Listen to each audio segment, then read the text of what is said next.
Video, you'll learn how to build an advanced multi-agent AI application. We'll use multiple LLMs that can handle different tasks. We'll have an LLM that's responsible for routing tasks to different LLMs, and we'll have a full front end that allows you to interact with the completed application.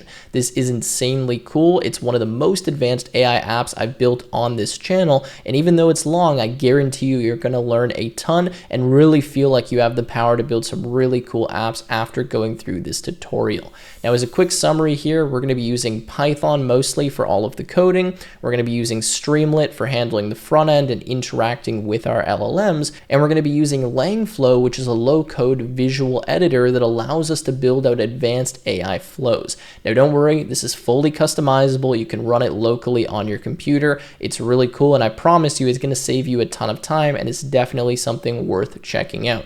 We're also going to be using Astra DB for our vector database, as we're going to be implementing some retrieval augmented generation features inside of this app. I want to show you a demo of it, so let's head over to that, but I promise you it's worth your time. You're going to learn a ton, and I can't wait for you to see the finished product and how you can kind of combine multiple AI agents and really go beyond, a simple LLM and a simple prompt and see how to really leverage the power of AI. Anyways, let's get into the demo and you can see what we're going to build. So let's get started with a quick demo of the finished application. Keep in mind that once you build this, you can really change it to be anything that you want. And I'm going to teach you a lot of things in this video, but we're just going to build this so that we can actually apply it to a practical project. Okay, so we start by filling in some personal data, just a simple form here using Streamlit, which is a Python UI library, very simple to build. And I just put in my data. So Tim, 24, my weight, my height, gender, and then you can see here that we can choose our activity level. So very active, moderately active, etc. We can select some goals. So maybe you want to lose fat, stay active. In my case, the goal is to gain muscle. And then we have our nutrition goals. Now you can manually put this information in, or you can generate it with AI. So if I press this, it's actually going to go and use an LLM and generate for me those nutrition goals. So you can see that it's adjusted this slightly now from 150 up to 180 based on the information that I had here. Okay, now this will work obviously based on the information you're putting here. So if you change this, then you can generate again, and then we can of course save that information. Now, after we fill in the profile information, I have a section where you can enter just some general notes. Now, really, you can put anything that you want here, but I've just put in a few things related to kind of workout, personal fitness, etc. So, for example, I've been training 3 years. I don't have access to a leg press. My arms are developed. My back's kind of lagging behind. I find it difficult to do some core movements. I take creatine. So, really, you can put anything that you want here. You can have as many notes as you want. And then we have this feature here, which is definitely the coolest one, which allows you to ask the AI about pretty much anything. So you can ask it a general fitness question. You can ask it something referencing, for example, the notes that you have or your general profile. And let me show you an example of that. So you can see here that I just asked it, can you suggest a leg day workout routine for me? The idea being that I want it to use these different notes, things like, I have a knee injury, I don't have access to a leg press, etc. And then my different profile information to give me a context-specific response. So right away, we can see that it's doing that because it says, here's a leg day workout routine tailored to help you build muscle, which is my goal, while accommodating your knee injury and flexibility limitations. We can keep going through here and you'll see that it's not using something like the leg press machine, because we don't have access to that. And I told it that I can't do squats, which would typically be in this routine. So it's not putting that here, right? And if, as we keep going, it says, listen to your body, because if you have pain in your knee, and it's using all of these different notes to give me that response. Now it does this using something known as retrieval augmented generation. So pretty much when I ask this question, it goes to all of my notes, finds the ones that are relevant, and then pulls that into a specific prompt that then gives me this reply. Now, same thing with my profile information. It pulls all of this data in, sends that to the LLM, so I get a really specific reply based on all of my information. Now let's ask it something else just to test this out. Now I just asked it, can you tell me the amount of calories I need to eat per week? And then it gives me this information here, telling me that if I do want to gain muscle, then I need to eat approximately 2,980 calories, which is pretty much in line with what I've seen personally based on my stats. Anyways, the reason I'm showing you this one is because the way that I've set up this AI model is that I've actually given it access to a calculator tool so that it can do kind of more advanced mathematics, because a lot of times you'll see that LLMs actually really struggle with doing math. So we can actually give it access to various tools. It can go and look stuff up on the internet, and you guys are going to see how interesting this actually is and kind of how we build out all of these AI features. So with that in mind, that's kind of what the front end looks like. That's the finished application. But what we're going to be using to build this application is something called Langflow. Now, Langflow is kind of a low-code editor for building AI applications. For example, right here, this is the flow that I use to actually build out this Ask AI feature that you saw here, and we can interact with Langflow by running the flow locally, or we can actually use an API that's hosted by Langflow. Now, this is provided by the sponsor of this video, which is DataStax, but don't worry, this is free. You don't need to pay to use it. And also, we're going to be using something called AstraDB for our database, which is also provided by DataStax. This is a vector-capable database, which means we can actually perform the vector search operations I was talking about using this. Now, if all of that means nothing to you, don't worry, I'm going to talk more about that in this video, but I just want to quickly hint at the technologies that we're using, because we're going to start by actually building out the AI component, testing it, make sure it works, and then I'm going to show you how we integrate that directly in a Python application to actually use it from, for example, a front end like we have here. So with that said, let's go ahead and get started. Let me run you through all of the different steps, and let's start building out this AI application, which I guarantee is going to teach you a ton. So as I mentioned in this video, to build out at least the AI component of our application, we are going to be using Langflow. Now, don't worry, this is open source, as you can see from the GitHub repo right here. And in order to start with it, just go to the link in the description and sign up for a free account. Now, yes, we're going to be working in an online editor. However, you can export these flows and run them locally, and you can view all of the code, modify them, get as custom as you want. So just don't worry about that. You don't need to pay for this. It's free, and it's actually a really cool way to build these AI apps. So from this site, we're just going to go to sign up for free, and here we can make a new account. Once we make this account, we're going to be redirected to the Langflow page. Obviously, I already have an account, so I'm going to skip this step, but please go ahead and create one.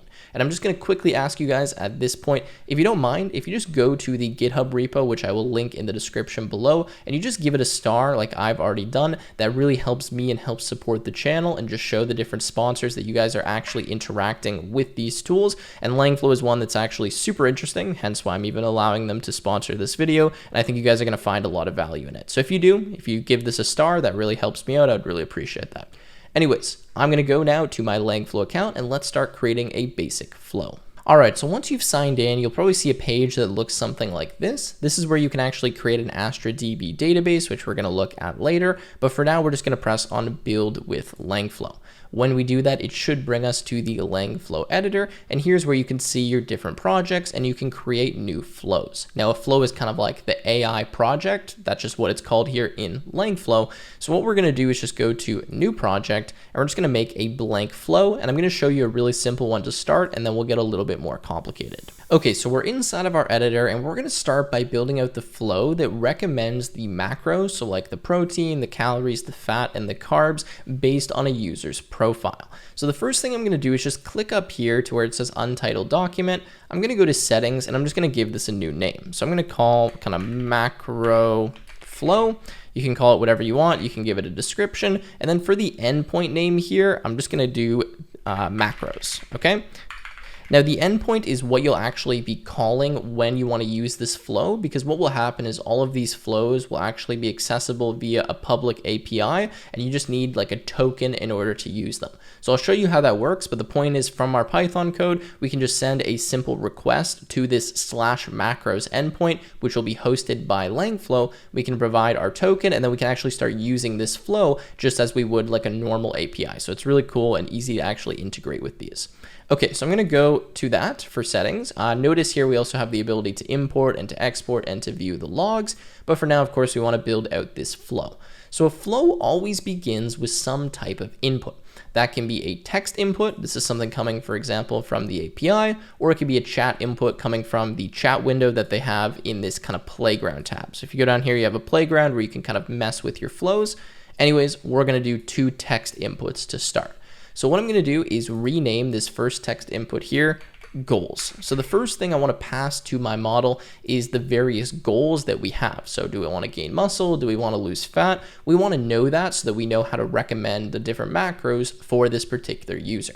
Now, the other piece of information that we're going to need, so I'm going to drag in another text input here, is going to be the profile. So how much do you weigh? What is your gender? What's your activity level? Of course, we need to know that in order to generate the correct macros. Okay, so we have our goals and we have our profile, and the next thing we're going to do is we're going to funnel this into a prompt. So if you go to prompts here, you can see that we have this prompt. So what we're going to do inside of the prompt here is we're just going to click on this button, which is going to pop open this prompt window, and inside of here we can put in any prompt that we want and generate some result from the AI or from some LLM.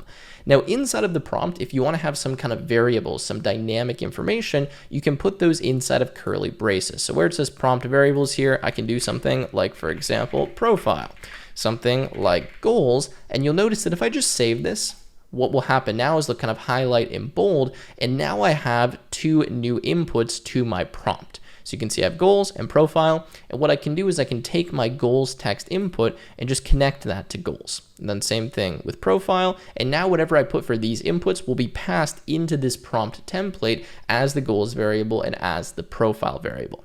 Now, obviously, we need to tell this what to do, so I'm just going to paste in a prompt, and you guys can copy it in. All right, so here is the prompt that I have. Again, this is going to be available from the link in the description, so you'll be able to find a GitHub page with all of the code, and I'm going to have a text file in there that contains all of these prompts, so you can just copy them and paste them rather than having to write all of them out. Anyways, it says, based on the following information, calculate the recommended daily intake of protein, calories, fat, carbohydrates, etc. to achieve their goals. And what I want it to do is generate this in a JSON format. So I'm kind of giving an example. I want it to generate it like this: protein, calories, fat, carbs. And there's some other information here in the prompt, and then you see my prompt variables. Okay, so I'm going to go ahead and save that, and now we've generated a prompt based on these values right here, and the next step is to pass this to an LLM. So I can go to models here, and you can see that we have all different kinds of models we can use. For example, we could use a local model with Ollama if we wanted to do that, but in our case, just to keep things simple, we're going to use an OpenAI model. So if I drag in OpenAI, you can see that I can select the model. I have some input. I have the OpenAI API key, for example, which I'm going to show you how that works in a second. And I can take the prompt message and connect that to my input. So now what will happen is we'll take the goals, we'll take the profile, we'll inject that in the prompt template, we'll generate the finalized prompt, and we'll pass that to our model. Now for you probably don't see this OpenAI API key because this is an environment variable that I've already defined. So what you can do is you can press here on this globe, and notice it will show you these different global variables. Now these are things that you can create yourself, so you probably don't have any right now if you're just using Langflow. So what you can do is add a new variable, you can call it anything that you want, and then you can just paste an OpenAI API key here in order to use that. Now, if you're wondering how you get the OpenAI key, you can go to platform.openai.com/API keys, and from there, you can just create a new key. Now, you do need to pay for this. You do need to have a credit card on file with OpenAI. It costs like a few cents. So if you don't want to do that, you can use some open source models. For example, you can use one provided by Ollama and run it locally on your own computer. And you can really just drag in any other LLM you want here and provide all of the different parameters to it. And then just make sure you pass the input like this. So really, you can change this however you want, but this is what I'm going to do just to keep things simple for this video.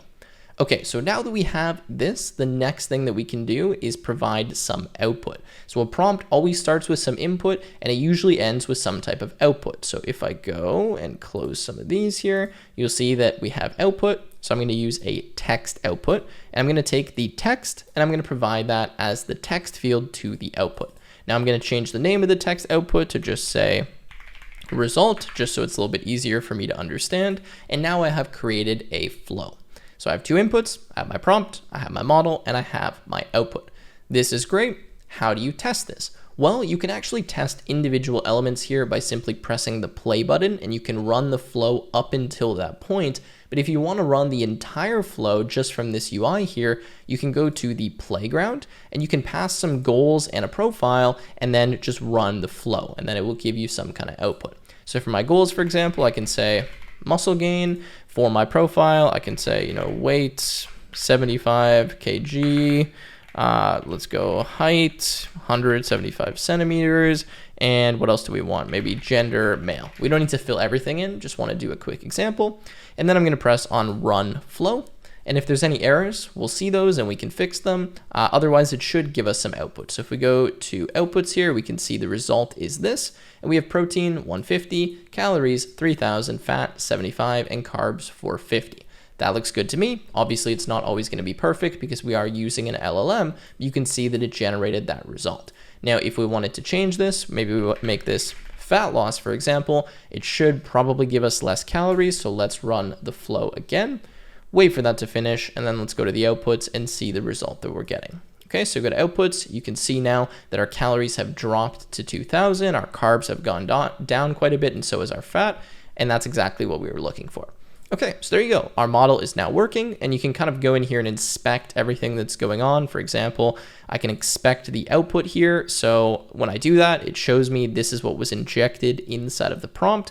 Fat loss, all of this. We can view the different logs, and you can kind of go through here and debug this and see what's actually going on in the flow. Obviously, this is a simple one. I just wanted to show you how this works. So at this point, we have a functioning flow. And if we want to start using this in our Python code, or really in any code, what we can do is go to the API tab here, and it's going to show us how we can run this. So you can see that it gives us, for example, the curl request that we could send. So if you know how to send a network request, you can do it using this.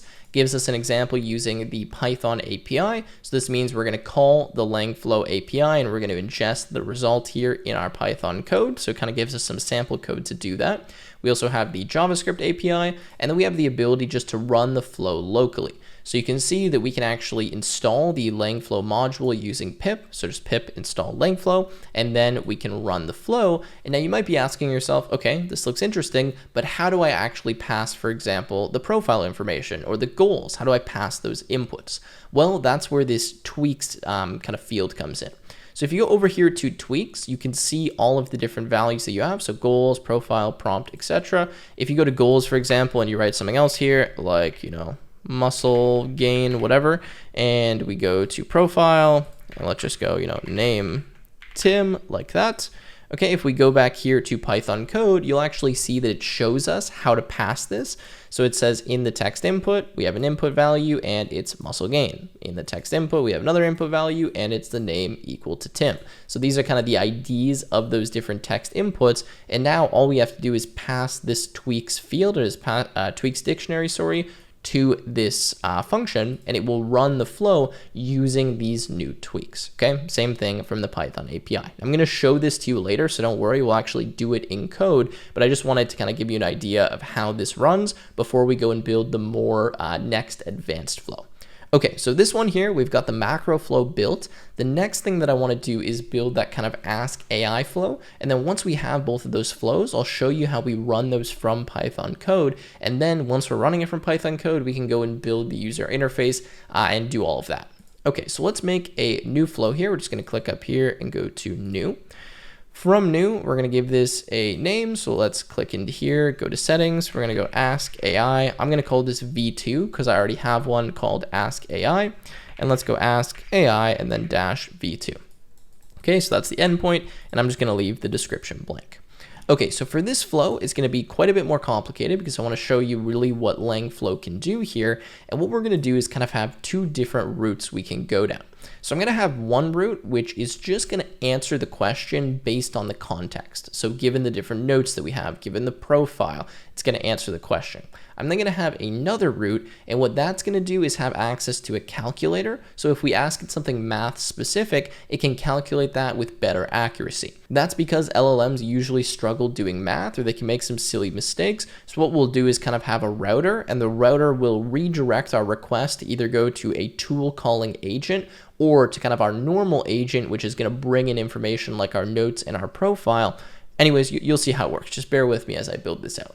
So like I said, we always start with some type of input. So I'm going to bring in a text input, and this input is simply going to be a question. So the user is going to ask some type of question, and then that question needs to be routed to either be answered by agent 1 or agent 2. We're kind of building like a multi-agent app here.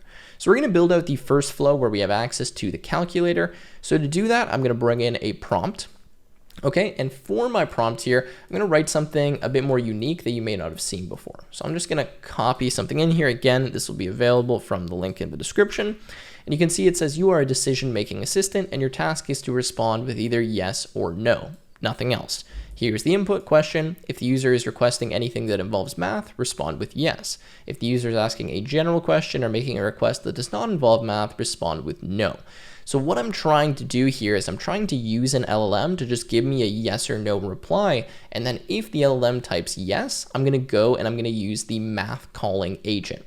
If they reply no, I'm going to go to my other agent or my other LLM. So I'm kind of routing this request to go to the specific area where it can be handled best. You may not have seen this technique before, but we're using multiple LLMs to really kind of get the best result here. And we're having one LLM do the filtering and then the other two LLMs handle the eventual task. So I'm going to take this text here from my question, and I'm going to pass that to question. And now what we need to do is connect this to an LLM, which will generate yes or no. Because remember, this is just the prompt. We do need the LLM to actually give us the reply. So same thing, I'm going to use OpenAI. You can use anything that you want. I'm going to take my prompt and connect that to my input. And then you can see that I'm using GPT-4. I have my OpenAI API key. And now what I'm going to do is I'm going to connect the result of OpenAI here to something called the conditional router. So if you go to experimental here, or actually you can just search conditional, you'll see that in prototypes, we have this conditional router. Now the conditional router kind of does what it says. It will route a response or some kind of message to a different, output based on what the input is. So I know that was a horrible explanation, but if I take my text and I pass that as the input text, you'll see that we then have match text. Now for match text, I'm going to put yes. And what this means is I'm going to try to match whatever is generated from OpenAI here to yes. If it does match, then we're going to go to the true route. If it doesn't match, then we're going to go to the false route. And what's going to happen is we're going to pass a message along that route. So we're actually going to take our question and we're going to connect that to the message field here in our conditional router. So what will happen again is if OpenAI says yes, we're going to go down this path right here, generated from the output to the true route. Otherwise, we're going to go to the false route. Okay, so that's the conditional router. Now what we're going to do is start building out that tool calling agent. So what I'm going to do is I'm going to bring in the tool calling agent just by searching that here. And this is something that has access to various tools. It could be a Python script. It could be a Wikipedia API. It could be a Google Search API. It can be a bunch of different tools. Doesn't just have to be one. But in this case, we're just going to use a calculator. The way that the tool calling agent works is that it has access to these various tools, and based on the input that we'll give it, it can utilize those tools, get a response from them, and then inject that response or the information or context in its eventual reply. So what we need to do with the tool calling agent is we first need to take our true route and we need to connect that as the input to the tool calling agent, because that's kind of the question, that's the thing that we want it to do. But we also need to give this access to some tools. And I'm trying to keep this big so you guys can see it. It's a little bit difficult in this UI. But what we'll do is we'll go to tools. So if I go to experimental, you can see that we have tools here. And if I go to tools, there's a bunch of different options. And what I'm going to do is just bring in the calculator because it's kind of the simplest one for demo purposes. So for the calculator, I'm going to take tool here and I'm just going to connect that to tools. And if I had other tools, I could just connect them right here. Okay. And that's it. When I do this, and now all of a sudden this agent is going to have access to these tools, and it's good to go and it can start using these. All right, so that has fulfilled the tools requirement, but you can see that we also have a language model that's required to be passed to this agent. Now the agent kind of works like a wrapper around the LLM where it gives the interface for the LLM to be able to utilize these tools. So I still need to provide a language model to the tool calling agent so that it has an LLM that it can use to generate the replies. So same as before, I'm going to go over to models. I'm going to bring in OpenAI, which I have right here. It's going to look the same as all the other OpenAIs that we've seen. For the input, we don't need to pass anything. All we're going to do is just take this language model output and just connect that right here to the tool calling agent. So we're just saying, hey, here's the LLM. This is what you have access to. And we're connecting that to the input of the tool calling agent. I'm going to try to make this a little bit cleaner. You can see it's not the easiest thing with all of the connections going on. Okay, so now we have a question. We go to a prompt. we use this language model, this goes to the conditional router, and the conditional router, if we match with yes, is going to go over here and pass this to the tool calling agent. It then has access to a calculator and to this OpenAI model. Okay, great. Now what we're going to do is just map the response here to a text output, and there's still a few other things that we need to do, but we're making our way slowly. Okay, so now we're going to have a text output. The text output is going to be mapped here to the response, and for the text output, let's just call this math reply, just so we kind of know what this is. Okay, cool. Now, the only thing we're kind of missing here is the system prompt. So I need to tell this more specifically what it should actually be doing, how it should be kind of replying to the input that we've passed. So what I'm going to do is generate a prompt template. Okay, so we're going to go to prompts here. I'm going to put a prompt. I'm going to connect the prompt to the system prompt, okay?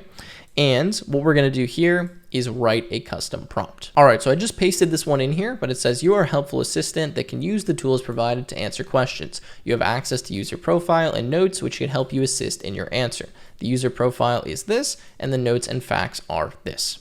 Okay, so there we go. We have this prompt now, and notice that we have notes and profile, which we need to fill in, but we're now passing that to our tool calling agent, and the tool calling agent will now have access to this tool, and it will have access to the information we pass in this prompt to generate some kind of reply.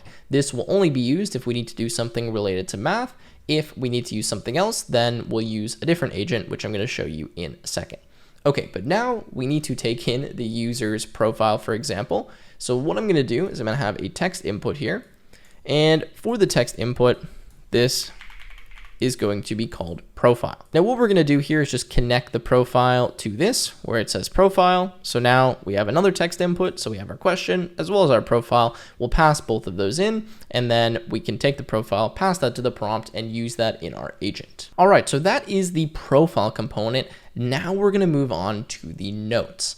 Now, our notes are going to be stored in an Astra DB database. This is a vector search database, at least the way that we're going to set it up, which means we can actually use kind of a RAG component, retrieval augmented generation, which will allow us to grab relevant notes and inject those inside of our prompt. So I understand this is getting a little bit confusing because there's a lot of different components here, but things like our question and our profile are just going to be directly passed to this flow from, for example, our user interface. So we'll just pass in the API call the question and whatever the user's profile is, but things like our notes, because we have a lot of them, we actually want to search for within our database. So rather than passing every single note that we have access to, which could potentially be hundreds or thousands, we're instead going to do a search in the database for notes that kind of match the context of the question that we're asking, and then we're going to pass only the relevant notes into the prompt. Now, this is a technique called retrieval augmented generation, and in order to do that, we need to have a vector-capable database, which is provided by DataStax and Astra DB, and I'm going to show you how we use this. So the first thing that we need to bring in here is our data source. So if we go to, where is it here, vector stores, we have Astra DB. Now, you don't have to use this. There's a bunch of other options. For example, you could use MongoDB if you wanted to, but in this case, we're going to use Astra DB because it has the features that we need. Now, I'm going to talk to you about the tokens in just a second, but for now, we're going to bring in this component, and we're also going to bring in something called Astra Vectorize, okay? So we're going to say Astra, and then you'll see that we have this vectorize component. Now, we need to connect this here to our embeddings or Astra Vectorize, and what this will do is provide the capability to actually embed our data. So without getting into too much complexity here, a vector database is a little bit different than a traditional database. So what it does is it stores information as vectors, and using those vectors, we're able to perform a similarity search very quickly to pull out relevant information. So Astra Vectorize here is a relatively new feature from DataStax, which can do these embeddings for you. So it can automatically take a string and convert it into a vector, for example. And it's also what we're going to use when we're searching through the database, for example, for a certain note, or for notes that are similar to, for example, our question. So what we're going to do is we're going to connect our question here to our search input. So let's take, the text output, not the text input, connect that to search input, and you'll see that we have question connected to Astra DB. We then have Astra Vectorize, which will be used by AstraDB. We're going to change some of these options in just a second. And then what we need to do is we need to choose a database. All right, so now we need to get our AstraDB application token. So I'm going to show you how we retrieve that. So to do that, I'm going to close out of this window here, and I'm just going to search up DataStax Astra DB. You can actually get to this page the same way that we got to Langflow, but I'll just go in Google and just go directly to the site. Okay, from here, I'm just going to go try for free. I'll leave this link in the description. And then same thing here, we're just going to sign in with the same account we created before. So from here, what we can do is press on create a database. We can make a new database. I'm going to go with the serverless vector database. That's the type that we want. And for the name, just call this anything that you want. I'm just going to call it workout. Now, this is free. You don't need to pay for this. And we can go to Amazon Web Services. We can go to US East, for example. Under the free account, you just have this region accessible. Obviously, if you upgrade the account, you can get more regions and more features. We're going to make this database. So let's wait for this database to initialize, and then I'll be back with the other configuration options we need to perform. All right, so our database has been created, and what we're going to look for now is where it says application tokens. So from here, we're going to generate a new token. We're going to copy that, and we are going to put that inside of Langflow. So if we go back to Langflow here, we can make a new variable. If you don't already have one, call it whatever you want, and then paste in that token, and then select that. I've already done that, hence why I'm not following along with those steps. And now what we'll see is access to all of our databases. So we can click on the one we just created, which is workout, and then it's going to load the different collections. Now for the collections, we need to create a new collection because we don't yet have any. So let's make a new collection here called notes. Now it's important when we create this collection that we select the correct dimensions. So for our model here, what we want to go with is the text embedding ADA 002. Make sure you choose this one because if you choose a different one, you'll actually have to make a new collection based on how we're going to do the different embeddings. Okay, so we're going to go with this one right here, the second one in the list. Similarity metric, we'll leave that as cosine. And now we're going to create that new collection called notes. This is, of course, where we'll store all of the notes that we type in from the front end. Okay, now that this is being created, we're going to go to Astra Vectorize. And from here, what we're going to do is select NVIDIA. This is one that's actually built into AstraDB. So what we're able to do is simply use this NVIDIA embedding model, and you kind of see how this works, but it's super cool how the embeddings can automatically be generated for us by the database rather than having to do it before we actually inject some data inside.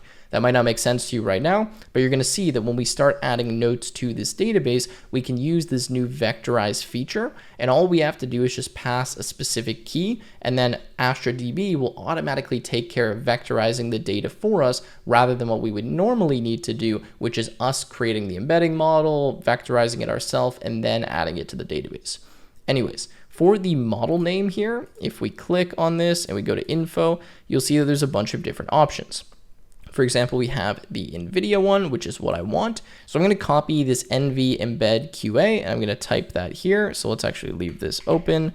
So NV embed QA. Okay, that's what I want. And then for the API key name, we can actually just leave this empty. We don't need to pass anything here.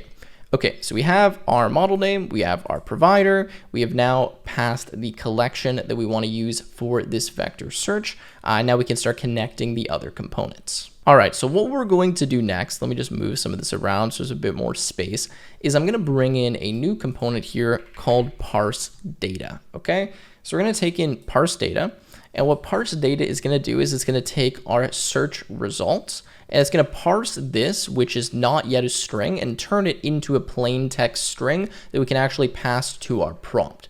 The reason we're doing this is that if we have, for example, a JSON object, which can be returned from AstraDB or a list of different results, that's not something that's accepted by our prompt. So if we use this parse data function here provided by Langflow, what it will do is just take whatever this data is, parse it into a plain text string, and then allow us to pass it to the prompt. Okay, so we have parse data. We're now going to take parse data and we're going to pass that as notes into this prompt right here. Okay, I know this is a bit confusing, but pretty much what's happening is we're going to go inside of AstraDB. We're going to use whatever the question is. We're going to search for notes that are similar in context or meaning to the question. We're then going to get those results, parse the data into plain text, and then pass that into our prompt. From there, we can then pass that to the tool calling agent, which then can use the calculator to generate a reply. So that's it for the first part of our flow, which is using the tool calling agent. However, remember that we still have this false root here that we need to hook up if we're not going to be using this kind of calculator. So let me move some things around again here. We have our profile, and now what we're going to do is build the second part, which is the part that's not going to use this tool. It's just kind of a normal LLM. So what I'm going to do now is bring in another prompt, and same as before, I'm just going to copy one in to save us a little bit of time. So let's open this up.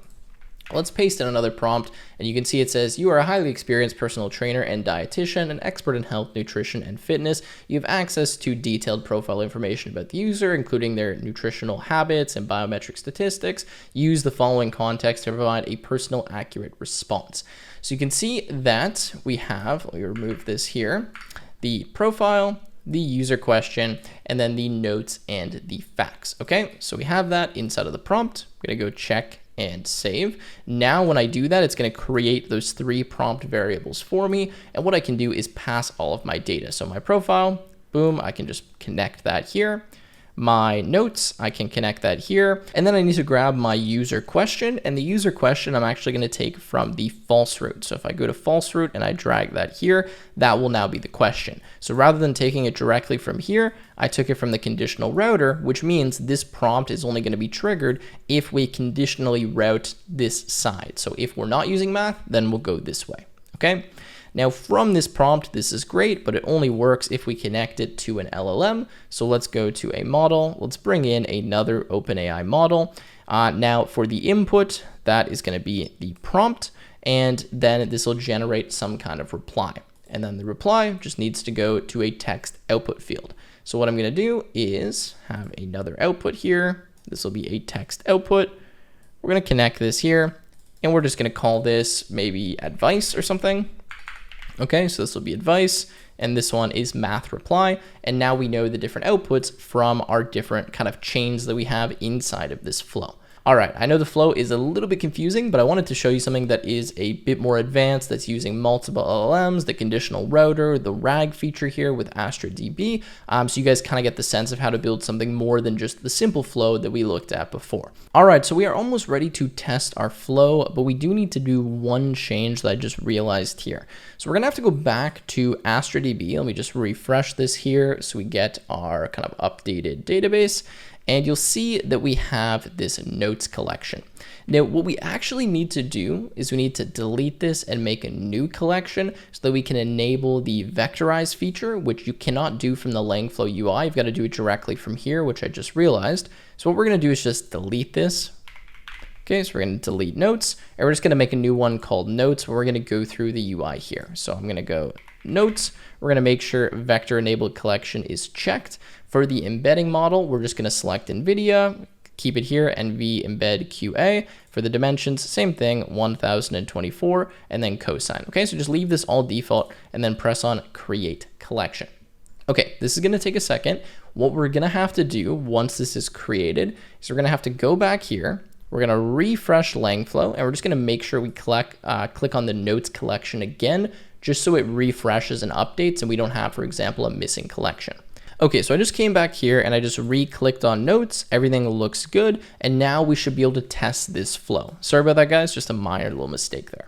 Okay, so let's go back to Playground, and you'll see that I actually was trying to test this before, and what I have is a question: can you generate a daily workout routine for me? And then I have some basic information on my profile. Now, right now, we don't have any notes in the collection because we're gonna have to use the Python client to add those, but we can at least test this out and see if it works without any of that note context. So I'm gonna run the flow, and let's see what we get. All right, so the flow has just completed, and when I go to the outputs tab here, you can see it says based on your profile, and it brings in my information, right? I'll create a daily workout routine for you, and then it gives me all of the information. Now, obviously, if we had some notes, this would give us some better responses, but you kind of get the idea. So that is working for advice, and you can see that because we didn't ask it anything based on math, we only got a result out of the advice text output.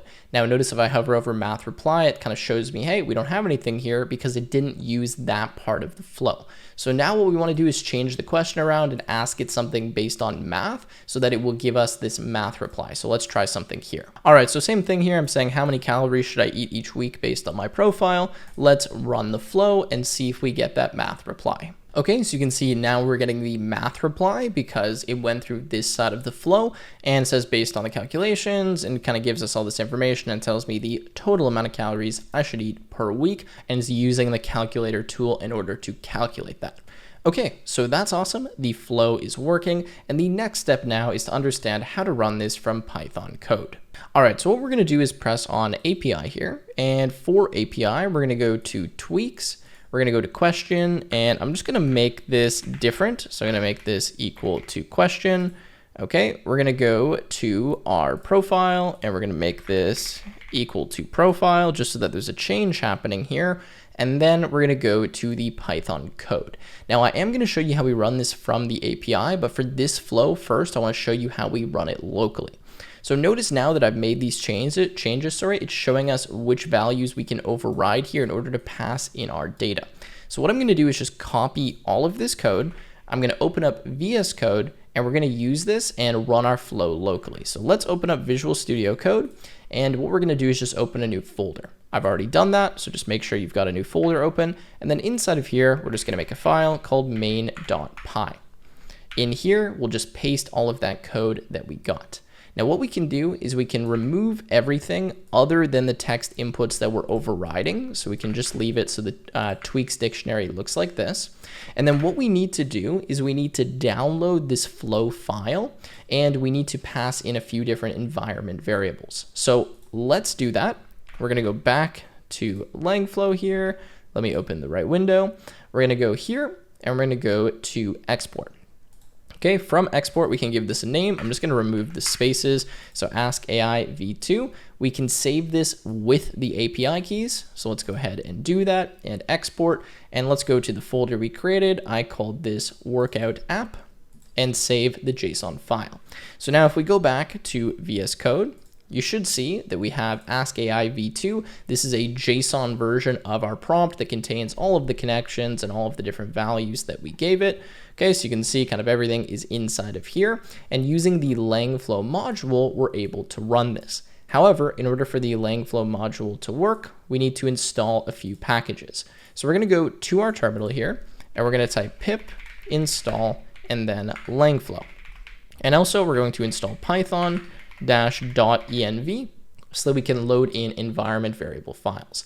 Okay, so all we're going to do is run this command. If pip doesn't work for you, you can try the pip3 command, and that should install these different packages. Okay, so let's install Langflow and Python.env. Once that is done, I will be back, and then we can execute this code. Okay, so that has finished, and what we need to do now is just make a few minor changes. So because ask AI v2 has no spaces now, we're just going to remove the spaces, and I'm going to make this variable false so that we use the keys that we downloaded in our flow JSON. Now we may need to put in some environment variable keys ourselves, we'll see, but what we're going to do for now is we're going to clear this, and we're going to run this, but we're going to pass a question and a profile and see if we get some results. So for the question, we can say, what is the best back routine for me? Okay, maybe we'll just do back workout routine. For the profile, same thing. We'll do, 75 kg, male, 175 centimeters, very active, work out a lot, okay? Something basic. Okay, so we have our profile, we have our question, and we just want to make sure we print out the result here so we can see if we're actually getting anything. Now what we can do is we can just run this code. So we can say Python main.py, and let's see if this works. All right, so we got the error that I was expecting to get here, which is pretty much saying that we don't have access to the key that we need in order to use AstraDB. So what we're going to need to do here is change this variable back to true, and we're going to need to make a .env file. Now inside of the .env file, what we need to do is pass two variables. The first is going to be the open AI _API _key, which we're going to paste in the same key as we used in Langflow. And then the next is going to be the same name of the variable you used in Langflow for AstraDB. So whatever you called this one, in my case, it's the AstraDB application token. Let me zoom in here. This is the one that you need. So you need to do the same name. So if you called it Astra, then you need to call it Astra. If it's AstraDB application token, then it needs to be AstraDB application token. So what we're going to do is go back here and same thing. We're going to write Astra in all capitals underscore DB underscore application underscore token. And we're going to paste the token here and the OpenAI API key. Now, as a reminder, to find those keys for OpenAI, let's go back here. It's going to be platform.openai/API key. And for AstraDB, if you go back to your database here and you go to overview and you go to generate tokens for application token, you can copy the token here. Okay, so let me put those in and I'll be right back. Okay, so now my keys have been loaded in the .env file, and the next thing I need to do is go to my main.py file and simply say from .env import load.env, and then I need to call the load.env function. Now this is going to load those environment variables for me, and now I can run my code. Okay, so if I go back here and I go python main.py, it is going to take a second, so please be patient, and then it should give you some output and actually give you the response or the output coming from this flow. All right, so you can see we've got kind of a large body of output here. It's a little bit difficult to read because of how it's given to us, but we are indeed getting a reply. Now, if you want to get just the text, I'm going to show you how to do that. So rather than just printing the result, you can print result at index 0, dot outputs at index 0, because you're going to have multiple outputs, dot results, okay? And then we're going to look at the key text, and then dot data, and then text. Okay, there's kind of a large thing you can parse through to see how you get this result, but this is how you get just the text reply from this flow. So what we're going to do now is we're just going to wrap this in a function that we can use in our application so that we don't need to write this again, and we can just call this function with, for example, the question and the profile and get our reply. So what I'm going to do is just say define, and we'll just call this ask AI. And we're going to take in the profile and the question. Okay, let's put all of this inside of the function. And then we're just going to change this to be the question. Okay, and then here will be the profile. Okay, great. So now we have, let's go here, question, profile, run flow from JSON, and then we're going to return this. So if we call this function now, this will work, and this will give us the result from calling that flow or running it locally. Perfect. So this is good. Let's change the name of this main.py file here to be maybe ai.py. And the next thing we're going to do is look at how we can call the flow from the API. So let's go back here to Langflow, and inside of Langflow, let's go back to our other flow. So let's click the back arrow here, and now we're in the macro flow. Okay, so from the macro flow, we now want to call this one, but this time we'll do it from the API. So we're going to go API. We're going to go Python API. So we can copy this, but first let's make the tweaks. And we're also going to need a token, but yeah, we'll look at that in a second. So let's go to tweaks here.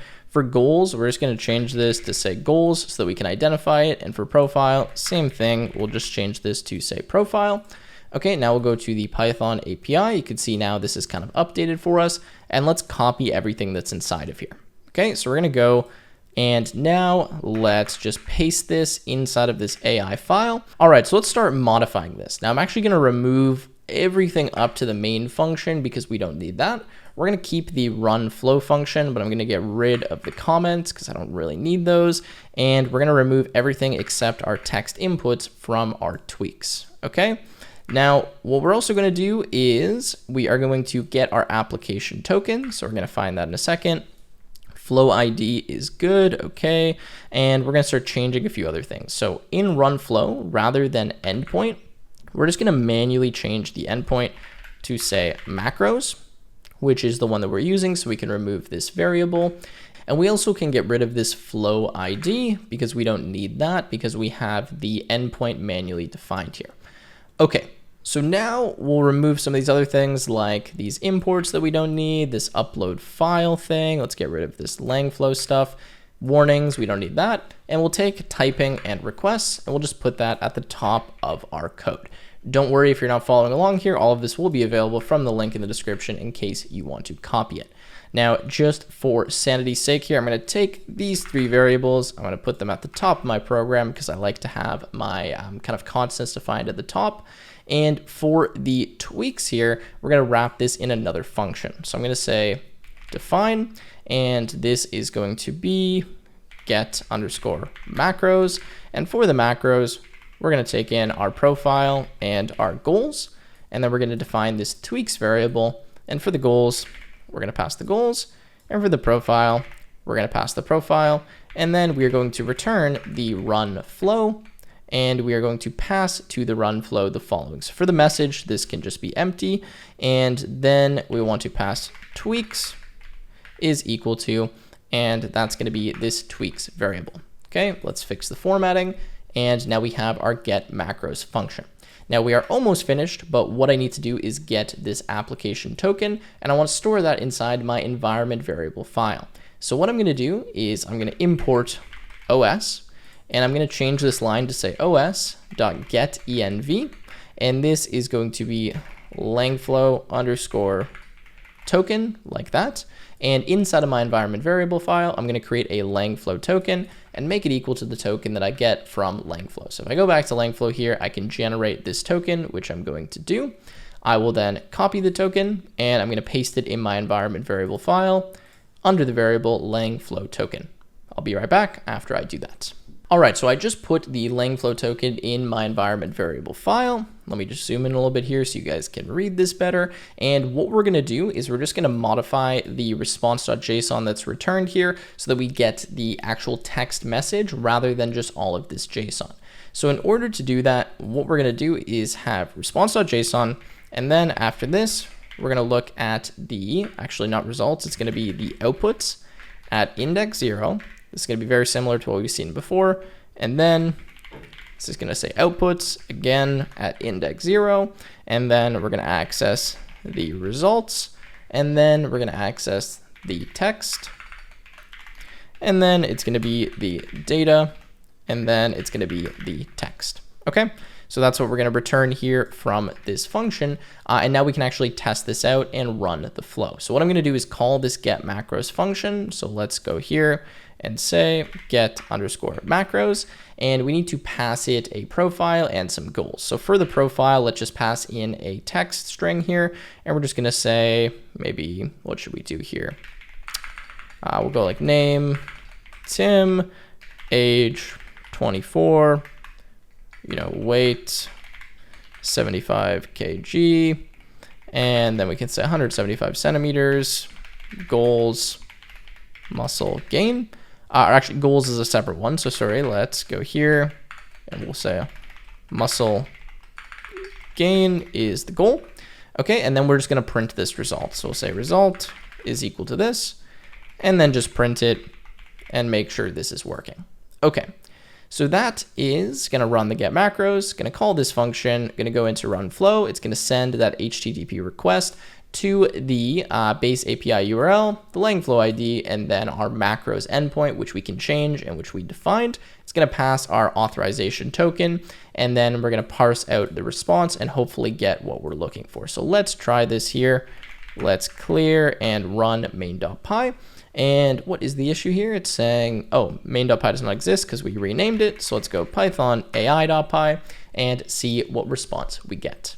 Okay, so I just got an error here saying no bearer token in request, and the reason for that is that I forgot to pass my application token. So what I'm going to need to do here is just go here and say application token is equal to application token, so that we pass it to the run flow function. I also could just hard code the token here if I wanted to, but this is what we need to do to pass it. Okay, so let's try this again and see what we get. Okay, and you can see that we just got our reply here, protein, calories, fat, and carbs. So that's working. That was actually pretty fast.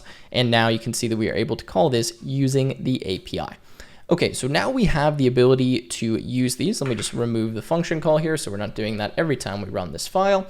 And now we have kind of the AI capability for our application. So everything's working with AstraDB and Langflow, and the next steps here are to build out the front end using Streamlit. So we're going to use Streamlit because it's a very simple Python UI library, and we can do everything in pure Python. but in order to use that, we do need to install it. So we're going to stop here and go pip install Streamlit. And while we're at it, we're also going to install AstraDB. Now, this is something that will allow us to interface with AstraDB to save data in the database and to automatically vectorize it. You'll see what I mean in a second, but it's a really cool feature that AstraDB has called Vectorize.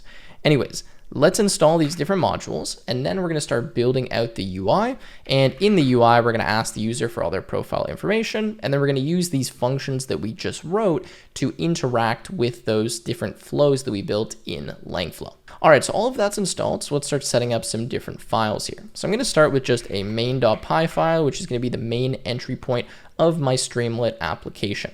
Now I'm also going to make a db.py file, which is going to handle operations for my database. And I'm going to make a form submit file. Okay. And I'm also going to make a profiles.py file. Okay, perfect. So now that we have all of that, we're going to go inside of main.py and start setting up our Streamlit application. Don't worry if you don't know too much about Streamlit. It's pretty straightforward, and you'll see how easy it is to build out these different forms. Really, all we're going to be doing is just building forms for collecting personal information, collecting, for example, the macro information like the number of calories, protein, etc. And then obviously for adding the notes and asking AI. So we're going to start by importing Streamlit at the top of our program as ST. Now that we have Streamlit imported, we're going to build out different forms. So we're going to start with a title. So st.title, and we'll just call this the personal fitness tool. Now, at this point, we can actually run this app just to make sure that it's working. So if we want, we can bring up our terminal, and in order to run our Streamlit application, we can simply say Streamlit run, and then the name of our Python file, which contains the Streamlit app, which is main.py. This is simply going to run this on port 8501, and you'll see that we have the Streamlit title appearing. Now, what I like to do is just keep the Streamlit app kind of on the right side of my screen and keep VS Code on the left. That way, because this is a hot reload, every time I refresh the page, it'll just automatically read my Python file again, and I can see the different changes that I made. Okay, so now that we have the title, we're going to start by building out some forms. Now, the first form that we're going to build is the personal data form. So I'm going to make a function for this and call this personal data underscore form. Okay, inside of here, we're just going to write the form. So we're going to say with st.form, we need to give this a name. So I'm going to call this personal underscore data. And then inside of the form, I'm going to start defining the different fields that I want to have. Okay, so inside of the form, we're going to add a header. So we'll say st.header, and for the header, this will be personal data. Okay, then we're going to start adding some inputs. So we're going to say name is equal to st.text underscore input, and for the text input, this is going to be name, and then we will set a value eventually, but for now, we're just going to leave it blank because we haven't set up all of the state, which we'll see in a second. Next, we're going to say age is equal to st dot, and this will be number input. For the number input, this is going to be age. We're going to pass a min value of 1 and a max value of 120. And we're going to allow it to step by 1, which means you can't have decimals. Then we are going to add a weight. Okay, so for the weight, this will be st.number input. We need to have an equal sign here. This is going to say weight. And we're going to put in brackets kilograms. Then we are going to have the minimum value, which will be equal to 0. And it needs to be 0.0 actually. Then the max value, max underscore value, is going to be 300.0. And then we're going to have step, which is equal to 0.1. Okay, let me just format this so it's a little bit easier to see. Next, we're going to do height. So let's just copy this and change some of the values because it's going to be very similar. So we're going to say height and then height. This will be centimeters. Min value, same thing, will be 0, and maximum value, what's a reasonable height to do? Like 250. Step, same thing, we can do 0.1. Then we need to do gender. So we're going to say gender is equal to st dot, and this is going to be a radio because they can only select one. We're going to say gender. Then for the genders, we can have male, female, and other. Okay. Then we're going to go down here and we're going to start defining our activities. Now, just to save ourselves a little bit of time here, I'm going to copy these in. but these are the different activities that we're going to have. So, lightly active, moderately active, very active, etc. This is like the activity level you could be. And then we're going to say activity underscore level is equal to st.selectBox. And we're going to put in activity, if I can type this correctly, level as the name, and then activities will be the various options. Okay, now we need to handle submitting the form. Let me zoom out a little bit here. So what we're going to do after this is we're going to say personal underscore data underscore submit is equal to st.form submit button. This button is going to say save, and we're going to say if personal data submit like this, then we're going to check all of the fields and make sure they're filled in before we allow the user to submit. So we're going to say if all, and then we'll say name, age, weight, height, gender, and activity level. Okay, so if all of those are filled in, then we're going to say with st.spinner, this is a loading indicator, then what we're going to do is save. So I'm going to say save the data, which we need to write in 1 second. And then we're going to say st.success, and we're going to say information saved. Okay, now we're going to have an else statement here, and we're going to say st.warning, and we're going to say please fill in all of the data. Okay, great. So that is our first form.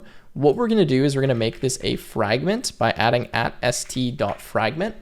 What this is going to do is make sure that this is rendered separately from the rest of our, UI, so that if something updates here, it doesn't force the rest of the UI to update. I'm not going to explain Streamlit in depth. In fact, I have a bunch of videos on this channel covering Streamlit in case you want to check those out. But point is just add Streamlit, it's going to add fragment, it's going to make this more efficient. So now what we're going to do is call this function to render it. So what I'm going to do is have a forms function. And inside of forms, we're going to call the personal data form. Okay, we're going to do some other stuff too, but for now, that's what we'll have. Then we're going to have an if underscore name equals underscore main underscore. Then we will call the forms function.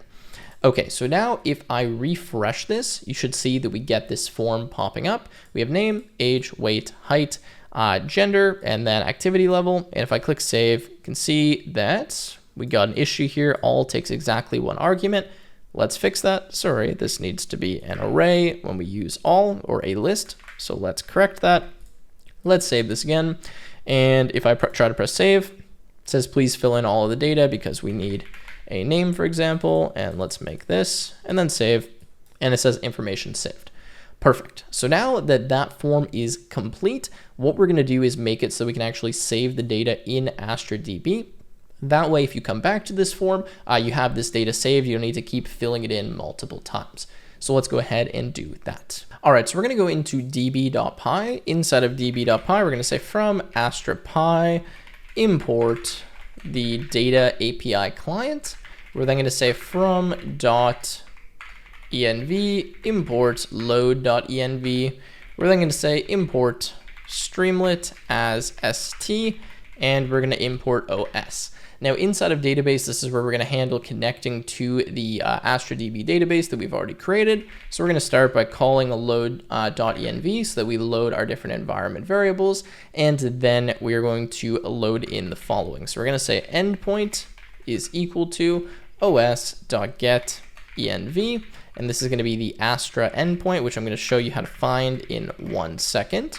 Then we're going to have token, and this is going to be equal to os.getEnv, and we're going to bring in the Astra _DB _application _token. Okay, so remember what I told you before, we needed to bring in this environment variable in order to call the the flow from Python. So it's going to be the same name of that variable. Might be different for you, but you need an AstraDB application token. I showed you many times how to get that from the DataStax website. So again, if you go here, you have the application token, save that as some variable name, and then use that variable here. Perfect. Okay, so before we go too far, let's grab the Astra endpoint because this is a variable we don't yet have access to. So if you go to your database in AstraDB and you go to connection details, you should be able to see this endpoint right here. So just copy this endpoint, okay? If you click on Python, it kind of shows you what this is, but let's copy this in here. And what we're going to do is store that in the environment variable. So let's bring this back over to the side. We're going to go to our environment variable file and add in this variable. All right, so that variable has now been added. And now that we've added that, we can move on to the next step. So here we're going to define a function in lower cases called get_database. This function is going to connect to the client. So we're going to say client is equal to the data API client, and we're going to pass in our Astra DB token. From here, we're going to get access to our database. We're going to say DB is equal to client.get underscore and database by API endpoint, and then we're going to pass the endpoint. Then we'll simply return this database. Okay, that's good, but we are going to decorate this with an @st.cache_resource. Now what this is going to do is make it so that every time we call this function, we return the same reference to the same database object rather than reconnecting to this database tons of times. That's because we're going to be refreshing this a bunch of times, and we want to make sure that we cache this resource so that we're not constantly reconnecting to the database and having a new reference to that connection when we only really need this reference once. Okay, kind of a more advanced Streamlit feature. I don't want to get into it too much, but just make sure you add this for performance reasons. Okay, next we're going to say DB is equal to get the database. So we're going to call that function. Again, if we call this and we have this in the cache, it'll just return the cached resource. Then we're going to say collection_names are equal to, and we're going to have a personal data collection. This is a new collection that we want to create, and a notes collection. This is one that already exists. The idea is that I want to define the different collections that I might want to connect to, and I want to try to create these collections if they don't already exist, so I don't get an error when I try to connect to them. So what I'm going to do is say for collection in collection names, and I'm going to try, so we're going to use a try block, and we're going to say db.createCollection, and we're going to try to create this.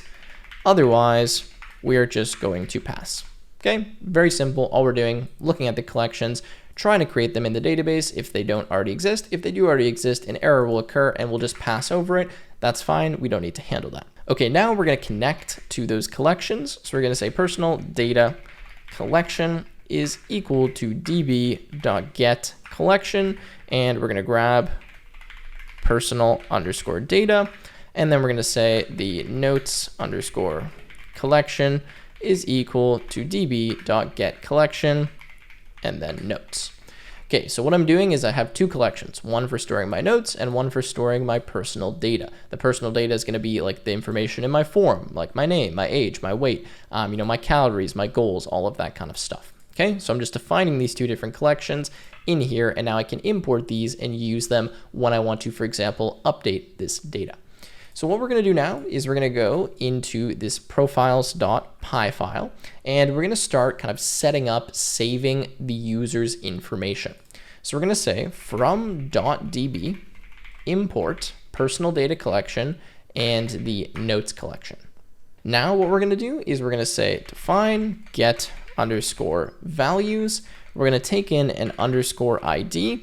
And what this is going to do is kind of return a sample version of what we're going to be storing in our personal data collection. So I'm going to copy this in just to save a little bit of time. Again, this will be available from the link in the description. And you can see that this is kind of what we want to be saving inside of personal data. So we want to save an ID. This is the ID of this specific, document. We're going to have general information like the activity level, the gender, height, weight, age, name, etc.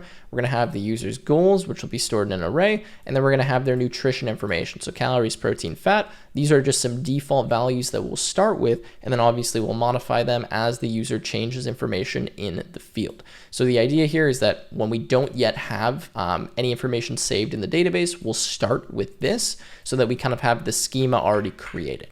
Okay. So now what we're going to do is we're going to make a function called create_profile. And for this, we're going to take in an _ID. The reason I'm not using ID is because that's a reserved keyword in Python, or not reserved, but it's a function, and we don't want to be using that. And then what I'm going to do is say profile_values is equal to getValues, and I'm going to pass the _ID. Okay, next I'm going to say inserted_ID is equal to the personal data collection, dot insert one, and we're going to insert the profile values. Okay, so what's going to happen is if we don't already have an entry in our database, we're just going to create that in the database. We're going to grab the ID of that entry, and then we're going to return the insert ID and the values. This way on the front end, we get access to them, and then we can update our form. Okay, so that is for creating a profile. Now, the other things that we want to do are get a profile. So we're going to say define get underscore profile. We're going to take in underscore ID. And what we're going to do is say return personal data collection dot find underscore one. In order to find something in here, you can pass a filter. So we're going to pass underscore ID. And then this is going to be equal to a $, and then an EQ, and then underscore ID. Now, if you're wondering how all of this works, this is directly in the DataStax documentation. You can also find it from AstraDB, but this is pretty straightforward, kind of similar to what you might see in like MongoDB, for example, where we have an ID field and we are trying to look for any IDs that equal this ID. Okay, so we're filtering by this field, but we could filter by any field that we want. And there's all kinds of advanced filters you can put here. I'm not going to cover all of them in this video. Anyways, we are finding one entry with the matching ID, and we're going to grab that and return that as the user's profile. So if a profile already exists, we will get it. Otherwise, we can create one here.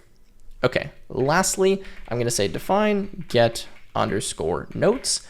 And for my notes, I'm going to take in an underscore ID, and I'm going to return a list of the notes collection. And this time I'm going to say dot find, not find one. And I'm going to match the user ID to be equal to the underscore ID. So for every single note, I'm going to have a field on there, which is the user that added that note. For right now, we're just going to work with one user, but technically you could have multiple users of this application if you wanted to, and we're going to look for all the notes associated with that user's ID. Okay, so now we have the ability to create the profile, get the profile, and then get the notes associated with that profile. Next thing we need to do is actually call these functions and also update the profile.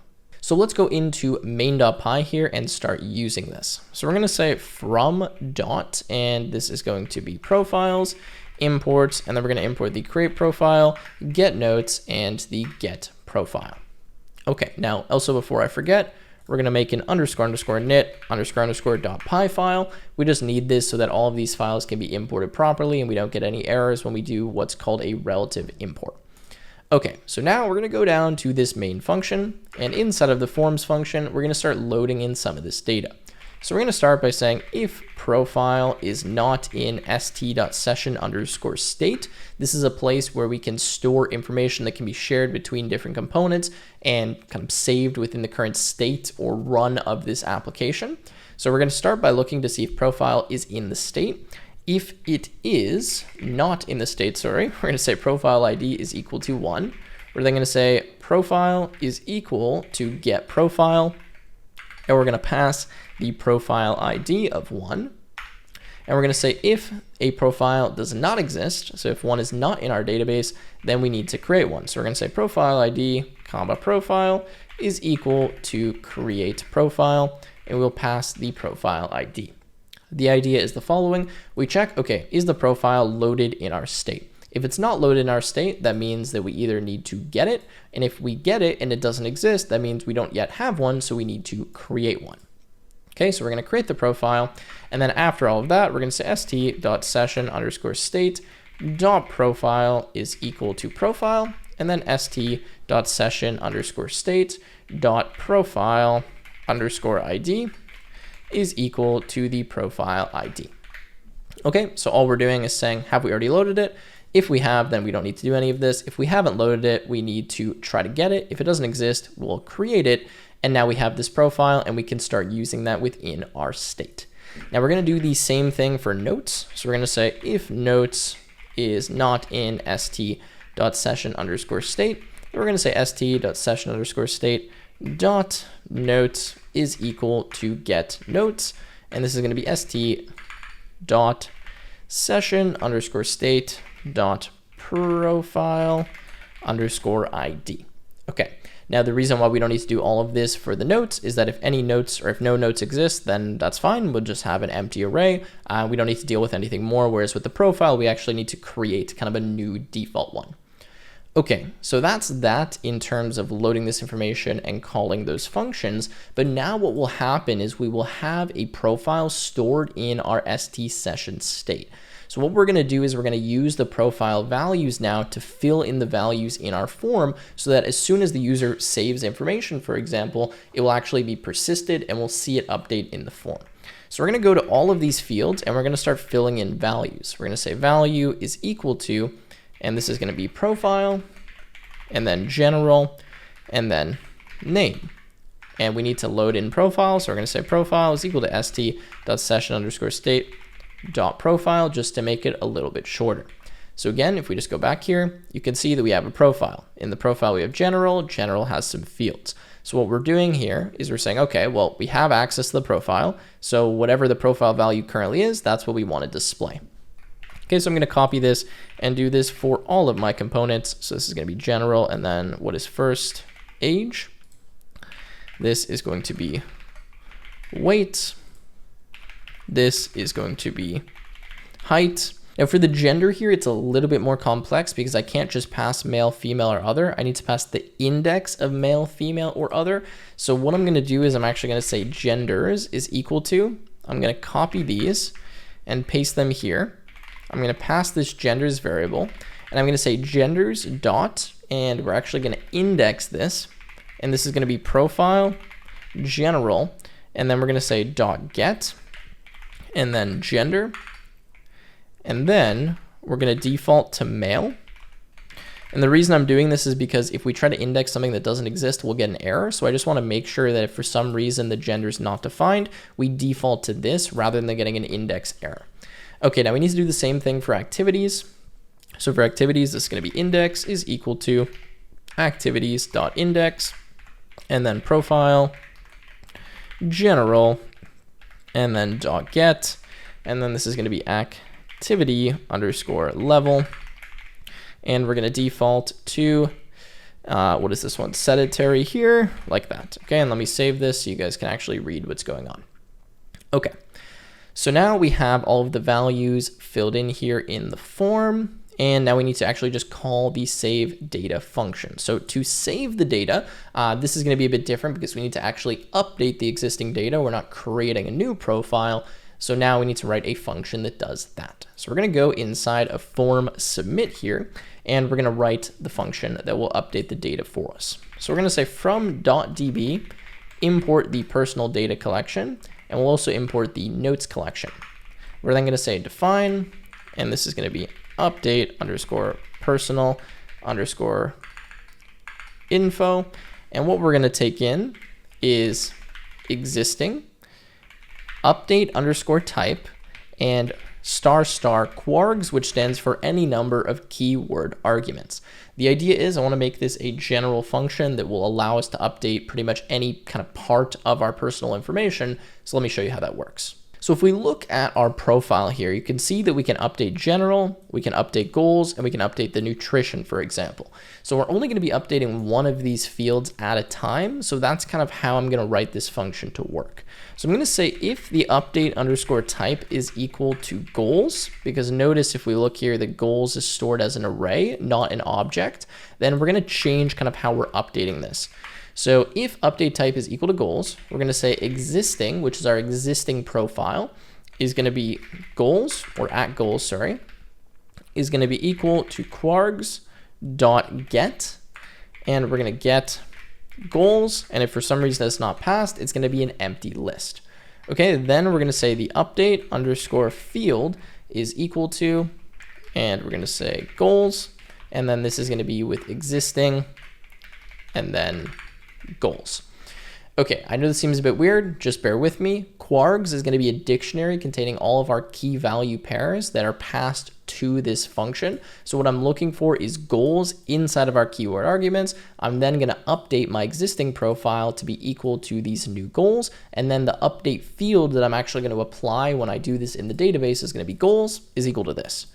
Okay, now otherwise, if it's not goals, then we're using an object, so it'll be a little bit different. So we're going to say existing, and then update type is simply going to be equal to the keyword arguments, because whatever keyword arguments we pass, well, we're just going to essentially change that in the existing profile to be equal to those new keyword arguments. We're then going to say the update field is equal to the update type, and then it's going to be existing and then update type.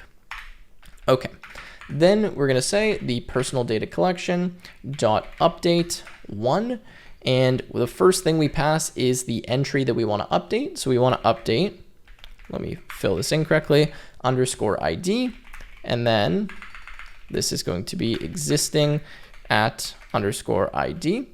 And then we need to pass another dictionary, and this is going to be $set, and then the update field.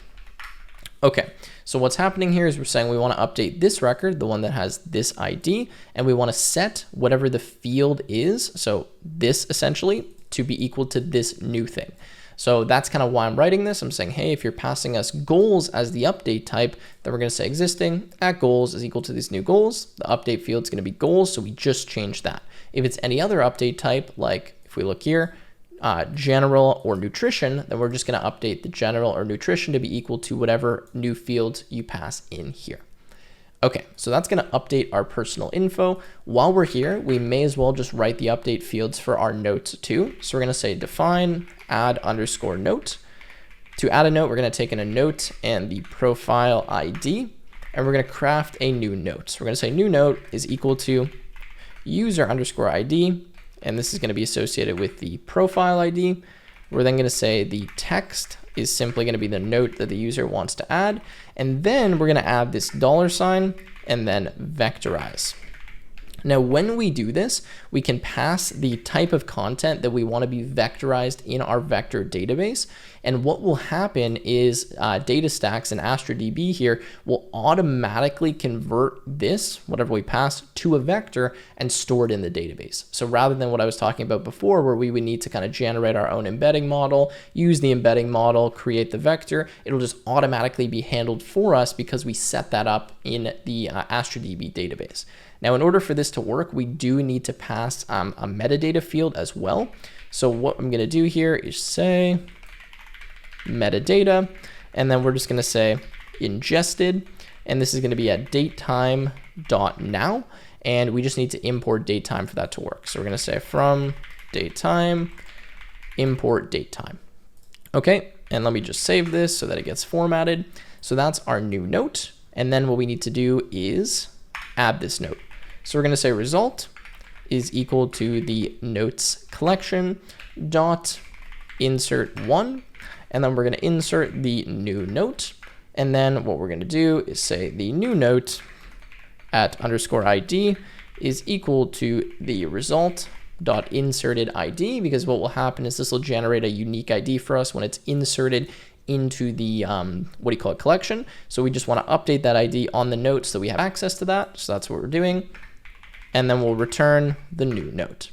Now, lastly, we're just going to add a delete note, which will be super simple. So we're going to say define delete note, take in the underscore ID, and we're just going to return the notes collection dot delete 1. And when we delete 1, we can just say underscore ID and then underscore ID like that. Okay, so just specifying which document to delete, which will be the ID of the note that we want to remove. Okay, so now we have everything in order to update our data in AstraDB. So let's go back to our main.py and let's call that function. So we need to import it actually. We're going to say from.formSubmit import, and we're going to import the update personal info, the, what is this? New note, what is it called? Add note, and delete note. Okay, come on, delete note. Great. Okay, so let's go here and let's call this function. So to call the function, we're going to say this is update personal info. The first thing that we need to pass is our current profile, which is this. And then we need to pass all of the keyword arguments for everything that we want to update. So we're going to say general because this is the update type. Then we need to say name is equal to name. We need to say weight is equal to weight. We need to say height is equal to height, gender is equal to gender, age is equal to age, and lastly, activity level is equal to activity level. Okay, so all we're doing is passing all the keyword arguments of all of the updates we want to perform within this general kind of subfield of the profile, and now this should work. Okay, I know that was a lot. Let's move this over, let's refresh, and we got an issue here. I believe that's because we just need to rerun the Streamlit app, so let's close that and rerun. And same thing, attempted relative import with no known parent package. All right, guys, give me 1 second, I will fix this issue. All right, so I was able to fix that issue by just changing all of my imports here by removing the dot before them. So because of how I did this previously, I thought we needed to use the relative import, but if we just remove the dots from all the imports, so you can see just profiles, form, submit, then this is working. Now we've run into another issue, but that's fine. We can fix this. And it's saying object of type insert one result is not JSON serializable. Now this is kind of a silly mistake, but if we go back to profiles here, the issue that we're running into is that I returned this inserted ID when really this needs to say result. This should be changed to result, and then this is going to be result.inserted ID. That's because this here actually returns a variable, which is an insert one result. And what I want to do is grab the inserted ID on that result. So I just kind of had a mix up there when I was writing this, but now everything should be good. So if I refresh this, it should work. And okay, we've got missing submit button because there's some other issue here. Okay, we'll fix that in 1 second. But the point is we're able to load most of the profile. So what I can do to fix this issue is just go to where I have my value, and I just need to convert this to a float. The reason for this is that the default that I was storing in my height and my weight was an int, not a float, and Streamlit complains when you have different types in the field. So if we just convert these to floats here, then this should be good because it's saying Streamlit mixed numeric types error. So if we refresh this now, ideally everything should work, and yes, it looks like it's good. Okay, so now what I'm going to do is just try to update this by changing some of these values. So 175, what is this? Let's go 74, male, okay, save. And it says information saved. And if we refresh this, we should see that we get the same information popping up again because now it's stored persistently in Astra DB. So if I go back to AstraDB, if I want to check this out, I can go to my data explorer. We should see that we now have the personal data collection, and you can see that we now have this field popping up with my data. Amazing. The next thing that we want to do here is write the forms for our goals and also for the macros and then kind of all the other UI components. So let's go ahead and do that. Okay, so let's go in here now and let's work on the goals form. So we're going to say at st.fragment again. We're going to say define the goals underscore form. This one will be a lot simpler. We're going to start by grabbing the profile. So we're going to say profile is equal to st.session underscore state dot profile. We're then going to say with, and this is going to be st.form. We're going to call this the goals underscore form. And then in here, we're going to have a header, and we're going to call this goals. Okay, then we're just going to define the goals multi-select. So we're going to say goals equal to st.multi-select. And then this is going to say select your and goals like that. Then we're going to add the 3 options. So we're going to say muscle gain. And then this is going to be fat loss. And we're just going to say stay active. You can change these to anything that you want, but these are the ones that I'll go with. And then beneath this here, we need to provide the default. So we're going to say default is equal to profile.get. And then we're going to get goals. And we will return muscle gain as a default in case that isn't defined. Okay, so that's our goals. Then we're going to have a goals underscore submit button, which is going to be a st form submit button. We're going to say save. We're going to say if goals submit, and then we're going to say if goals. So if they have defined a goal, we're going to say with st.spinner again for that loading indicator. Then we're going to say st.session underscore state dot profile is equal to update personal information. We're going to pass our profile, our goals, and our new goals. So we're going to say goals is equal to goals like that. Okay, then we're going to say st.success and we're going to say goals updated, and then we're going to say else st.warning, and we're going to say please select at least one goal. Okay, great. So now we've got that for our goals form. So let's save this and update and see what we've got here. And we have not called this function yet, so it's not showing up. So let's go here and call the goals form. Okay, so we're going to call that and save. And we should see it appearing here. And now you can see we have our goals form, and I can kind of click through these and change them. So let's go muscle gain and go save. And then it says goals updated. Let's change this to fat loss and then save, and give us some issue here saying none type object has no attribute get. So let's see why we're getting that problem. So it's still a mistake again, but if we go to form submit, you can see that I forgot to return my existing profile here. So I've got to actually return that from this function so that when we write the line like, this is equal to this, it's actually equal to something. It's not equal to none. And let's just make sure that we did this up here, and we did not. So we're going to say st.session.state.profile is equal to this, so that now when we perform the update, we actually get the updated values in our session state. Okay, so sorry about that, guys, but we were just returning none from here. Now, if we go back, you can see we're returning the existing after we've updated it, which is what we're looking for. Okay, so let's refresh this again, and hopefully now we should see our new goals. So let's go fat loss and save. Goals submitted. Let's refresh. And you can see that now fat loss is persistent and updated.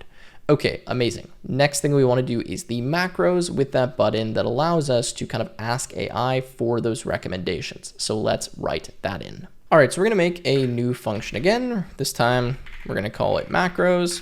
We're going to make it a fragment. Okay. And inside of here, we're going to grab our profile once again. So profile is equal to st.session_state.profile. Okay, now we're going to say our nutrition is equal to, and this is going to be an st.container, and we're going to say border equals true. And this is just because of how we're going to update these values. We want to use a container rather than using a form. Now what I'm going to do is say nutrition.header. This means I'm doing the header inside of my container. And this is going to be, let's go macros maybe. Then we're going to say if nutrition.button, and this button is going to say generate with AI. What we're going to do is call that kind of flow that you saw previously. So if we press this button, we're going to say result is equal to, I think we called it get macros, but let's go look in our AI function. And yes, it's called get macros. So we're going to import that in main. So let's go here and say from AI import get macros. And for get macros, we need to pass our profile and our goals. So we're going to pass profile.get, and then we're going to pass the general information. And then we're also going to pass the profile.get and then goals. Okay, perfect. So that's going to give us some result. We're going to now say profile at nutrition is going to be equal to the result. And then we can say nutrition.success, and we can say AI has generated the results. Okay, perfect. Now some errors could pop up here, but for now at least we'll leave it at this. Okay, so if you press this button, we're going to call this function. We're going to generate the macros for you. We're then going to update the profile and store those in them. But what we also want to do, obviously, is display them on the screen. So we're going to say with nutrition.form. This is going to be a form inside of the container. We're just going to call this nutrition_form. And we're going to say border is equal to false because we already have a container that this is inside of. Then what we're going to do is set up some columns. So we're going to say column 1, column 2, column 3, and column 4 is going to be equal to st.columns like this. And we're going to have 4 columns. We're then going to say with column 1. And in column 1, we're going to define the calories. So we're going to say calories is equal to st.number input because we're going to allow the user to type in their own input as well. And this is going to say calories. And then it's going to say min value is 0. Step is by 1, and we're going to say the value is equal to the profile. And let me just fix this here at nutrition. Okay. And then this is going to be dot get calories. And then what is this? The default will be 0. Okay. So we're saying, all right, let's grab the calories here from our profile and display that in this number input. Now we're just going to copy this and we're going to do this 4 times for all of the different fields that we have. So we're going to say now with column 2, and then rather than calories, this is going to be the protein. Okay. Change all the names to be protein. And then this is going to be protein like that. Okay. Let's copy this and do our next column. Okay, so with column 3, rather than protein now, this is going to be fat. Okay, and then change this to say fat and change the label to say fat. Okay, and then lastly, we're going to have, I believe it's the carbs. Okay, so we're going to say with column 4 and then carbs. Okay, and then carbs and then carbs. Okay, sweet. So now this should be displaying that protein information for us. And what we want to do is handle submitting the form. So inside of the form here, we're going to say if st.form_submit button, and the form submit button is going to say save. Then what we're going to do is say st.success, and we're going to say information saved. We got to put this inside of a spinner. So we're going to say with st.spinner. And then we're going to say st.session_state, like all the other ones, .profile is equal to update personal information. And we are going to have the profile. This is going to be nutrition, if we can spell nutrition correctly. And then for the keyword arguments, we have to say protein is equal to protein. We have to say calories is equal to calories, fat is equal to fat, and carbs is equal to carbs. Okay, so that's that. The st.success needs to be after the spinner completes, and I believe that's all we need here for our macros. Okay, again, all of this will be available from the link in the description in case it's hard to follow. So now I am going to render macros, and let's refresh and see if we get any errors or if this is showing up. Okay, so as I scroll down here, you can see that it shows me the macros. Now, if we make this bigger, it shows them in columns, which is what I wanted. And if I press generate with AI, actually we can test this and see if it's gonna work. I believe there is a change that I will need to make, but let's just test it for now because we're here. And yes, it says key error outputs. That's fine. I'm gonna fix that mistake, but you can see that at least it did actually call that function. So let's fix this issue and then I'll be right back. So the reason why we're getting the issue here is actually because profile, when we pass it in, is a dictionary. It's not a string. And when we're passing to text input, we have to pass a plain text string. We can't pass a Python object. So what I'm actually going to do is copy in a function here called dict_to_string. Now this will be available from the GitHub link below in case you want to copy it, but you also, of course, can just pause the video and write it all in yourself if you want to. The point is what this will do is it will look through a Python object and it will recursively convert it into a string to make sure that we're passing a plain text string and not anything else.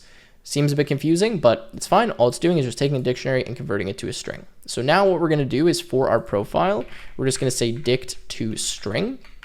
And for our goals, since we know this is a normal array, we're just going to say comma with a space dot join the goals. So the goals now get converted to a string rather than a Python list. Okay, now we're going to do the same thing for the tweaks array here. So for our profile, we're just going to convert this to a string. So we're going to say dict_to_string profile so we don't get the same issue when we're using Ask AI. The reason it didn't happen before is because we were just passing plain text, not this dictionary. When we pass the dictionary again, we need to convert it to a string. So if we refresh this and we try it again, hopefully now this is going to work. So let's go here and generate with AI, and let's see the result we get now. So it looks like it did actually work. It did give us the result, but we're getting an issue because what happened is the result that we get from this is text. It's not an object. And what we're trying to do is we're trying to look inside of that object to grab the protein, calories, etc. without first converting it. So what I actually need to do is I need to say json.loads here in this run flow function, and I need to import JSON. So let's go up here and import JSON. Now what's going to happen now is we're going to take all of this text, which really is a JSON object, but it is a string, and we're going to convert it from a string into a Python dictionary, so that when we try to do this operation, profile add nutrition, it reads it like a dictionary key, not as a string.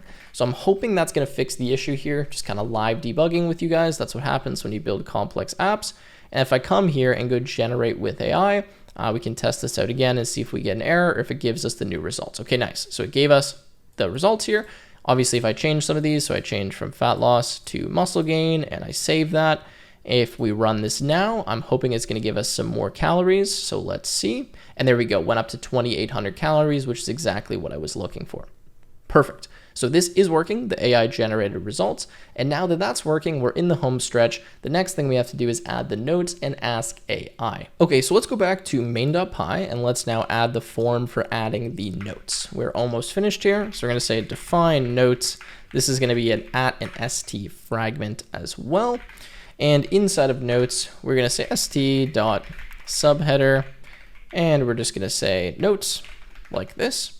Then we're going to say for I, comma note in enumerate, and we're going to enumerate over the st.sessionState.notes, of course, and we're going to say columns are equal to st.columns, and we're going to go like this, 5, 1. What this means is the size of the column, so we're specifying column 1 will be size 5, and column 2 will be size 1, so that we can kind of put a button at the end of the column.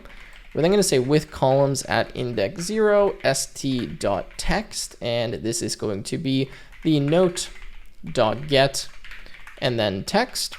And then we're going to say with, and this is going to be column 1. We're going to say if st.button, and let's go calls 1 here. And this is going to say delete. Then what we're going to do is delete the note. So we're going to say delete note, and this is going to be note.get, and we're going to get the underscore ID of the note. Then we're going to say st.session_state.notes.pop, and we're going to pop the note at whatever this index is from the state. So we're removing it from there. And then we're going to say st.rerun. Now rerun is just going to rerun this fragment right here so that we actually update it. And now we're only displaying the notes that were not deleted. Okay.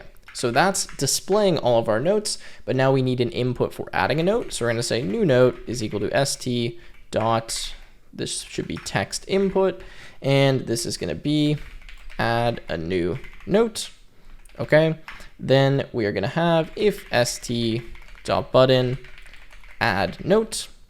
Okay, and we're going to say if the new note, then note is equal to the add note, and we're going to pass the new note and st.session_state.profile_ID. Okay, then we're going to say st.session_state.notes.append, and we're going to append the note that was just created, and then same thing, we're going to say st.rerun. Okay, so this should actually create the notes and display them for us. We do need to call this function though, so let's call notes here and refresh. And let's see if it pops up on screen. Okay, take a second to load, and now we have notes. So let's try adding a note. I'll say, hello world. Okay, give it a second. There we go, note has been added. I'll say, I don't like the leg press. Okay, good, add that in. And we're getting this duplicate ID error. Okay, so that's kind of a weird Streamlit issue, but essentially what we need to do to fix this is where we have this button, this delete button, we need to add a key to it. We have to say key equals I. The reason for that is we can't have two buttons that have the same name as long as they don't have a key. So we need to just add a unique key to each of our buttons, kind of similar to what you do in React, for example, so that you don't get this kind of issue, this duplicate ID issue. So anyways, I'm going to add this key equals I, which is why we even enumerated in the first place. And now if I refresh here, let's go, and we should see that we have I don't like the leg press and hello world. I can also add I have a knee injury, for example. Okay, good. All right, so that adds the note. Let's try to delete hello world, for example. When we delete it, it goes away. And if we refresh, that should be persisted and it is gone. And I want to show you that if we go to Astra DB and we have a look at our notes collection here, you can see that we have vectors now added for these different notes, and we can actually utilize vector search, for example, directly inside of here. And what it will do is use the vector and find for us, relevant results, which is what we're going to be using from Langflow in order to actually grab relevant notes and pass those to our LLM. Okay, so pretty cool, and that worked because we just added that vectorized field when we were adding the notes. Remember, if we go to form submit, you can see we have vectorized. Because we added that, it automatically got vectorized by the NV embed model. Sweet. Okay, so now we want to add the Ask AI feature, which is actually pretty straightforward. So we're going to say at st.fragment, define ask_AI. Let's just call it func because we already have a function called Ask AI. And what we'll do here is say st dot, and this can be subheader. Okay, and this is going to say Ask AI. And then we need a simple form. So we're going to say user question is equal to st.text input. And we're going to say ask AI a question. Okay, then I'm going to say if st.button, and this button is going to say ask AI. Then what I want to do is say with st.spinner, so that we have the loading. I'm going to say result is equal to ask_AI, and we need to import this. So let's go here and import this from AI. So if we go all the way to the top, you can see now we're importing Ask AI from AI. Scroll all the way back down, and where are we? Result is equal to Ask AI. And we need to pass the st.session.state.profile, and we need to pass the user's question. Let's make sure this is the right order. Yes, profile and question. Okay, great. And then we can just st.write the result. Okay, so now let's render the Ask AI function. And let's refresh, and let's see what we get. Okay, so we have now Ask AI. So I'm going to say, can you generate a leg day workout routine for me? And let's see if it will do that for us. Okay, and here we go. Let's make it a little bit bigger. It says absolutely Tim. Notice it's even using my name. Given your goals of muscle gain, your activity level, and the fact you have a knee injury and dislike leg press, I'll create a leg day workout routine that focuses on building strength. And notice that it actually gives me markdown here, and that's because Streamlit can render markdown. So because it returned markdown, we're getting kind of nice formatting here. Gives me the warm-up, the workout, additional tips, nutrition reminder, etc. Okay, so pretty cool, and it was able to bring in these notes for me based on what I asked. Now, obviously we can add tons of other notes and really kind of utilize that vector search feature where if we add hundreds of notes or articles or paragraphs or whatever, then the AI can go grab only the contextually relevant ones, pass those to the models, and give me really cool responses. So there you go. That's working. I'm not going to demo it a ton because we've already looked at kind of how this worked, especially in the demo at the beginning of the video. And with that said, that pretty much is going to wrap this up. That is the project. I know this was quite a bit of coding, but I wanted to build something pretty complex and really show you guys how you integrate with AI. Obviously, you could go and host this website if you want to. You just need to handle a few of the security issues with some of the keys. And you can see that all of this worked for free using DataStax, AstraDB, and Langflow. In my opinion, Langflow is super cool. It's so much faster to build out really competent and even complex AI models. It's just getting better and better. So I'd highly recommend checking it out and playing around with it. And you'll see if you just click through some of the different features that they have, you really can make some quite interesting and cool stuff, even beyond what I showed you in this video. Anyways, if you guys enjoyed, make sure you leave a like, subscribe to the channel, and I will see you in another one.